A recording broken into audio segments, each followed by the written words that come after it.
আসসালামু আলাইকুম রহমতুল্লাহ। আপনারা সকলে হয়তো বা ভিডিওটি দেখেছেন। ভারতের বিএসএফ তাদের কাঁটাতারে বেড়ার একটা গেট খুলে 12 জন অবৈধ অনুপ্রবেশকারী বাংলাদেশিদেরকে বাংলাদেশে ঢুকিয়ে দিয়েছিল। বাংলাদেশে না, ওরা এখন 0 পয়েন্টে এই 12 জন অবস্থান করছে। আজ 3 দিন হলো ওরা 0 পয়েন্টে অবস্থান করছে। যখন ওদেরকে ভারতের কাঁটাতারের ওই পাশ থেকে এ পাশে ঢুকিয়ে দেওয়া হয়েছে, তখন আপনারা জানেন 0 পয়েন্ট থাকে একটা বাংলাদেশ সীমান্ত এবং ভারতের কাঁটাতার যেখানে রয়েছে তার পাশে একটা 0 পয়েন্ট থাকে। ওই সেই 0 পয়েন্টে অবস্থান করছে তারা। 0 পয়েন্ট থেকে এখন কাঁটাতার থেকে তো বের করে দিয়েছে, উল্টো ঢোকার কোনো লাইন তাদের আর নেই। এখন ওই 0 পয়েন্টে তারা বসে আছেন। এক পর্যায়ে যে বিজিবি এবং বিএসএফ তাদের মধ্যে একটি পতাকা বৈঠক অনুষ্ঠিত হয়। পতাকা বৈঠকে কোনো মীমাংসা আসে না। অবশ্য বিজিবি বলছে হয়তো যে আমরা এভাবে নেব না, আমাদেরকে আইন অনুযায়ী, আন্তর্জাতিক আইন অনুযায়ী, নিয়ম অনুযায়ী তাদেরকে ফেরত দিতে হবে বা প্রত্যার্পণ করতে হবে। বিএসএফ মনে হয় বলছে, রে ভাই, সব অবৈধ অনুপ্রবেশকারী, এদের জন্য এত খড় কয়লা পোড়ানোর আমাকে সময় নাই, আমরা দিয়ে গেলাম। এখনও 0 পয়েন্টে তোর দেশের বাসিন্দা ছিল তারা, বাসুক মরুক, এ পাশে যে বাসুক মরুক, অর্থাৎ এখন 0 পয়েন্টে তারা 3 দিন মানবতার জীবনযাপন করছে, একেবারে ওপেন স্কাই, খোলা আকাশের নিচে।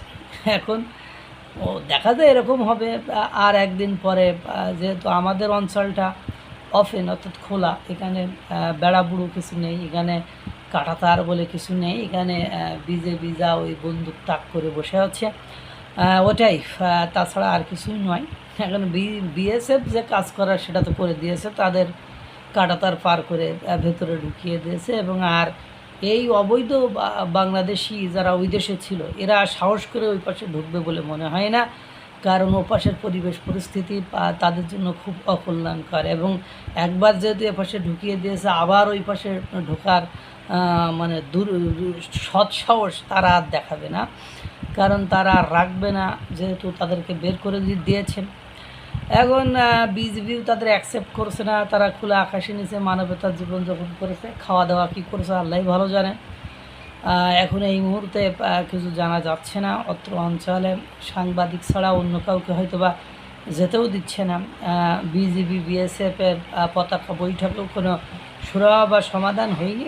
সেটা যে বাংলাদেশকে অ্যাকসেপ্ট করতে হবে, গ্রহণ করতে হবে, এটা আপাত দৃষ্টিতে বোঝা যাচ্ছে। হয়তো বা এরকম হতে পারে পরবর্তীতে এভাবে আর না পাঠায়, এটা চাওয়া ছাড়া। এখানে যাদেরকে ঢুকিয়ে দিয়েছে 0 পয়েন্টে যারা অবস্থান করেছে, তারা দৌড়ে পালায় যেমনি হোক দেখবেন বাংলাদেশেই ঢুকে গিয়েছে। এই পরিবেশ পরিস্থিতি দেখতে থাকুন। অবৈধ জিনিস নিয়ে তো আর বেশি ঠেলাঠেলি করা যায় না। ভারতের মতো বুঝ দিয়ে দিচ্ছে, আর বাংলাদেশ হায়তাস করা ছাড়া আর একটু চোখ মানে মেজাজ দেখানো ছাড়া তো কিছুই করার নেই, কারণ দিন শেষে যে মালগুলো তো আমাদেরই। সুতরাং আল্লাহই ভালো জানে, আল্লাহ তাআলা কী লিখে রেখেছে। এই পরিবেশ পরিস্থিতি আরও চলতে থাকবে। সীমান্তের কাছে শতে শতে অবৈধ অনুপ্রবেশকারী বাংলাদেশিরা নিজ দায়িত্বে সীমান্তের কাছে এসে বসে রয়েছে।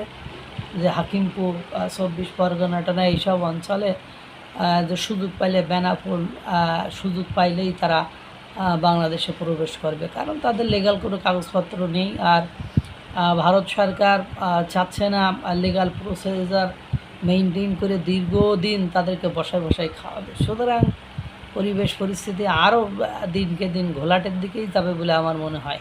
আল্লাহ তাআলা সকলকে ভালো রাখুন, সুস্থ রাখুন। আসসালামু আলাইকুম ওয়া রাহমাতুল্লাহ।